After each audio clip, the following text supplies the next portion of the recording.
Vous avez toujours rêvé de faire des pains au chocolat à la maison. Alors moi je dis chocolatine parce que dans le sud, c'est les fameuses chocolatines. En tout cas, c'est pareil. On va le faire, vous allez voir, c'est pas compliqué. Alors c'est parti, on va commencer par réaliser une détrempe. Voilà. Donc pour la pâte feuilletée levée, on va commencer par la farine à mettre dans un robot, le sucre, le sel, la levure boulangère. Alors levure sèche ou levure Fraîche. fraîche, hein, c'est comme vous voulez, d'accord? Et du lait. Voilà. Ce qui est important, c'est de pétrir très doucement parce que si vous donnez trop de corps, vous allez avoir une pâte trop élastique. Et pour faire la pâte feuilletée levée, ça va être un petit peu compliqué. Donc ne pas trop pétrir, vitesse très très lente. On y va doucement et on pétrit le moins possible. Voilà, dès que la pâte, vous voyez, elle a commencé à bouler, on la stoppe très très vite, d'accord? Parce que le problème d'un batteur, c'est qu'on a tendance à trop la travailler. Et il faut vraiment éviter cette élasticité, d'accord? Donc Nadia, tu vas la travailler un petit peu à la main, ça, pour pas trop la travailler. Voilà, Ce que tu cherches, c'est à la bouler, c'est ça? Voilà, exactement. Voilà. Donc vous voyez, si c'est pas très bien amalgamé, c'est pas très grave, puisqu'on va le terminer à la main. Et surtout, on a une pâte qui est pas trop élastique, elle est impeccable.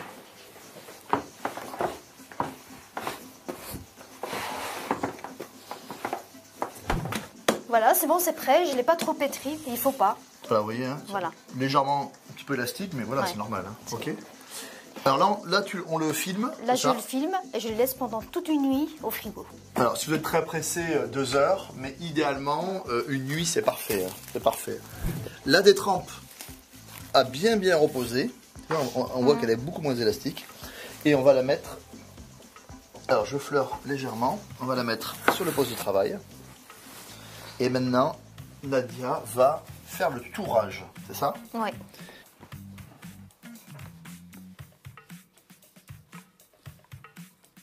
Je prends mon beurre.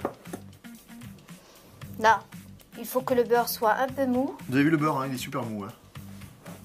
Et je l'étale au milieu. Vous avez vu, c'est comme une pizza, sauf qu'on a remplacé la sauce tomate par du beurre. Mais sinon, c'est pas plus grave qu'une pizza. D'accord? Alors, on y va. Donc là, tu rabats. Je rabats et je vais le faire avec les 4 côtés. Là, tu fais un petit peu comme un portefeuille, en prenant bien soin d'avoir le beurre au milieu. Je rabats ici. Pour bien fermer. Vous avez vu, on enchâsse, on emprisonne le beurre au milieu, d'accord? Alors ça, c'est bien ce que tu fais parce que ça te permet de ne pas écraser tout. Voilà. Voilà, c'est un très bon geste. Voilà, et là, tu fais classique. Là, elle a fait un boulot vraiment nickel. Maintenant, tu vas plier en 3, c'est ça? Juste en portefeuille. Voilà, tac. Et comme voilà. ça. Vous avez vu, il n'y a pas de chevauchement, là, c'est nickel. Et je vais filmer la pâte. Allez, on la filme, pour pas qu'elle croûte, hein, toujours. On va la laisser au frigo pendant 10 à 15 minutes. Minimum, hein. Si c'est 1 heure ou 2, c'est vraiment pas grave. Hein. C'est-à-dire que je pourrais presque la faire la veille. Et puis on laisse passer une nuit, puis demain on s'y remet, etc. D'accord? Allez, au réfrigérateur. Allez, hop, regarde. Toc. Alors un petit peu de farine, tu fleures légèrement. Et idem. Là, on a déjà 9 couches. Hein, on a fait 3 x 3, vous avez vu? Et là, elle va replier en 3. On va arriver à 27 couches différentes entre la détrempe et le beurre. Là, tu as terminé le deuxième tour. Ouais. Et ce qui est important, vous voyez, c'est que vous avez toujours un joli côté, et un côté qui est un tout petit peu moins beau. Il vaut mieux mettre le côté vilain à l'intérieur. Là, on fait pareil. On plie en portefeuille, en 3.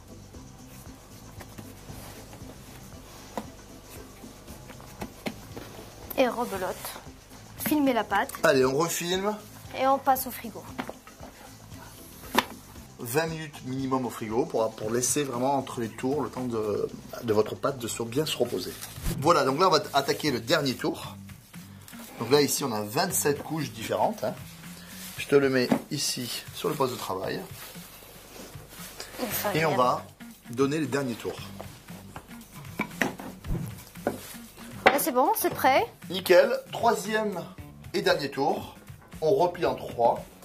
Juste à appuyer un tout petit peu pour souder les 3 couches ensemble. D'accord. Et que tout à l'heure, quand on va bien l'utiliser, quand il sera bien froid, on ait un truc bien régulier comme ça. Tu vois, que ça soit un petit peu soudé par le froid, quoi. On le filme une dernière fois. Donc là, à partir de là, au minimum 1 heure au réfrigérateur pour avoir une pâte qui soit pas trop élastique, pour pouvoir réussir vos viennoiseries. Voilà, impeccable, c'est bien refroidi, on voit bien les strates. Maintenant, on va la baisser en rectangle, c'est ça, de 2-3 mm. Allez, on est parti. Là, c'est encore un petit peu épais, là, tu vois. Non, donc on va continue. encore plus.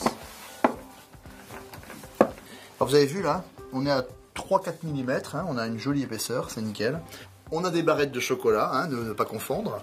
Et ces barrettes de chocolat, elles vont déterminer la largeur de la chocolatine ou du pain au chocolat. Et regardez, tac, on le met là et on va pouvoir découper. On va en mettre une ou deux selon la gourmandise que vous avez. Tac.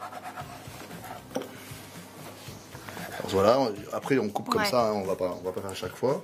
À peu près. On va mettre un tout petit peu d'eau, c'est juste pour que ça aide à ce que ça colle, d'accord? Un sur le côté en haut et un en bas. Voilà, on les enfonce un tout petit peu comme ça. Ouais. Hein, vous voyez? On les roule. Tu les serres un petit peu, hein? Ouais. Voilà, c'est important. Là, on va faire des belles chocolatines un petit peu copieuses. Hein. C'est pour les garçons, ça. Allez, on les filme. Ici, c'est juste pour les laisser pousser et pour éviter que ça croûte. Vous allez laisser dans le coin le plus tiède de votre cuisine, à côté d'un four ou à côté d'un radiateur.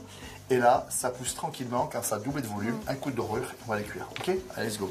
Là, j'ai battu un œuf. Et je dore les chocolatines. Voilà, bien partout, bien sur les côtés. Ouais.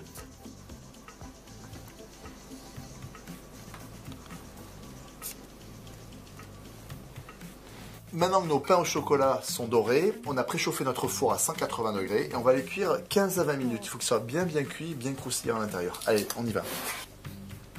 Là, on a une très belle cuisson, on a une très belle couleur. On se croirait dans une boulangerie.